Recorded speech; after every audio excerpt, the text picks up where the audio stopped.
No, although the most important part, I think, historical, what has proved to be the most important, is in many respects negative. Much of antitrust, competition law is negative law or negative regulation, if you want. It prevents people, companies, etc., from doing certain things, does not tell them what to do. And so in that sense, it is negative regulation. And of course, antitrust is in America, was the first form of regulation, really, in the 19th century already. So I think we may come back to this thing because I think there is also a very strict analogy here. At the European level, we talk about positive integration, negative integration. See, negative integration is, for example, the intervention of the European level along the lines of antitrust. It is to keep competition going, to avoid national barriers to trade, etc. All of that is negative integration. And that, I think, has been a great contribution to the development of Europe. Positive integration is much more difficult, as we see now with the monetary experience with the euro.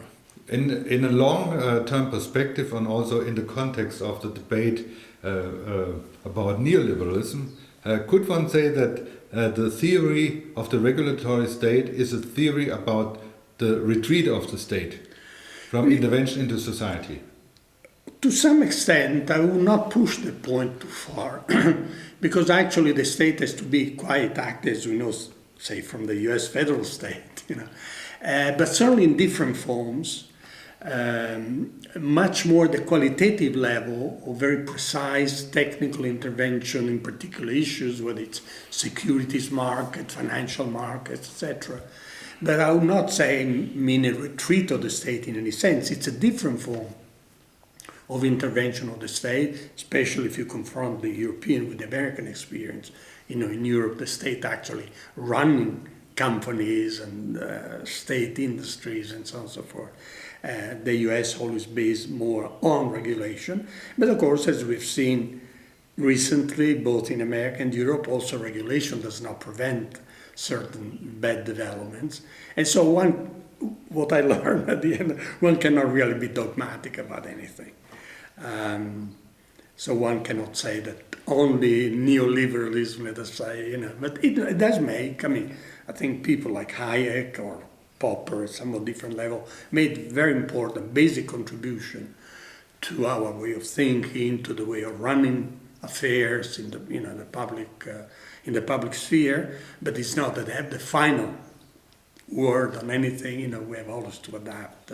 But basically, I think it's less risky if you limit to some extent the role of the state, because we saw in Italy, there was a point in time where in Italy the state owned about 50% of all the industrial capacity. Mm. And a state can, even an efficient one, which was not the case in Italy, could not really run, such a huge. And then it means that the people who actually run the things are the state managers, who are not exposed to the market discipline because they're state managers. So everything then becomes politics in the worst sense of the word.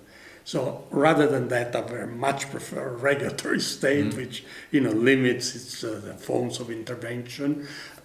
Let's keep in mind, regulation, by and large, is a highly technical type of state intervention. It requires very specialized knowledge, and so it's not easy to fool around with decisions in that area.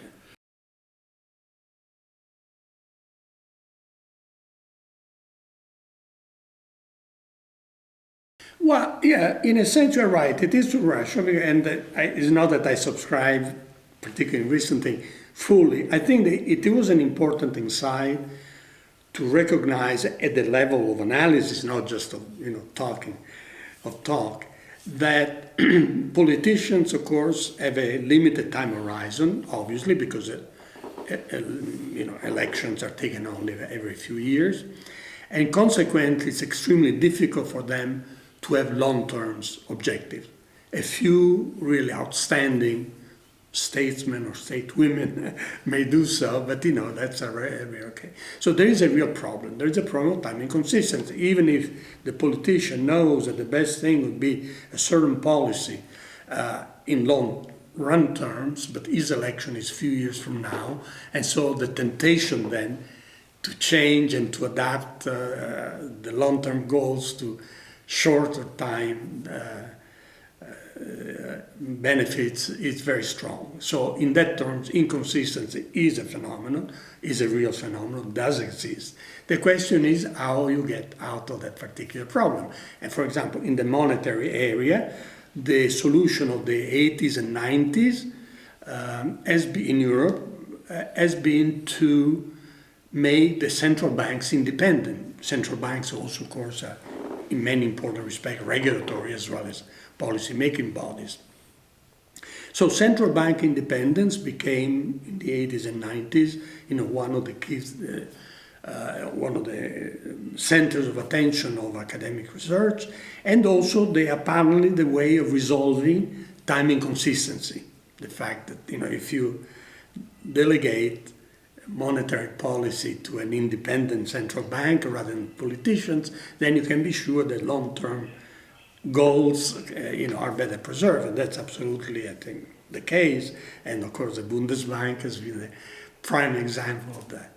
But as I pointed out in some of the more recent work, there are all kinds, of course, of developments which cannot be predicted with any kind of amount of certainty, and then there are moments of crisis, like the present one, when a central bank cannot really be the last word in policy, even in monetary policy. Why? Well, because, the economy, as everybody knows, is interdependent, all the bits and pieces, and economics is interdependent with politics. So under conditions of crisis, it is recognized that you cannot let only a central bank decide even monetary policy. So the most developed, even formal models today, like I'm thinking, for example, Dixit, who is an Indian economist who teaches at Princeton. He has a very elegant mathematical model where it shows that the best policy under normal condition is indeed the central bank, an independent central bank. But there are switching points. If there is a crisis and the crisis is serious enough, then at that point the central bank may be overrun by the government simply because the government has a broader view.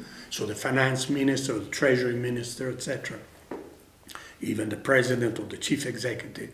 So at that point, then the optimal policy is not just central bank independence, but is central bank independence under normal condition, but with some switch points, that if there are very serious crisis situations, then the government somehow must play a dominant role. And then maybe once the crisis is over, you revert to the previous policy. So, that is really the time inconsistency in normal conditions, the problem of time inconsistency in normal conditions, and the problem what to do under crisis situation. And this is exactly the problem we have now in Europe, because the ECB, of course, especially, which has been depicted as a picture of the Bundesbank, but that's completely wrong. The Bundesbank was, of course, very independent, but it was politically and socially embedded. Its importance and its independence was not based on the article that, and say the Bundesbank is independent, was based on the fact that people trusted, that the large majority of people trusted the Bundesbank, to make the appropriate decisions. And so it was the basis of legitimacy that makes the Bundesbank so important. Whereas here in Europe, at the European level, we have almost a converse. We have a body, the ECB, the European Central Bank, which is, or was until recently, totally independent and was completely disembedded because it had no political, social basis in the various member states. So in that respect, I think this crisis, like many other, in general crisis, can teach us a lot about all these issues we have been discussing now.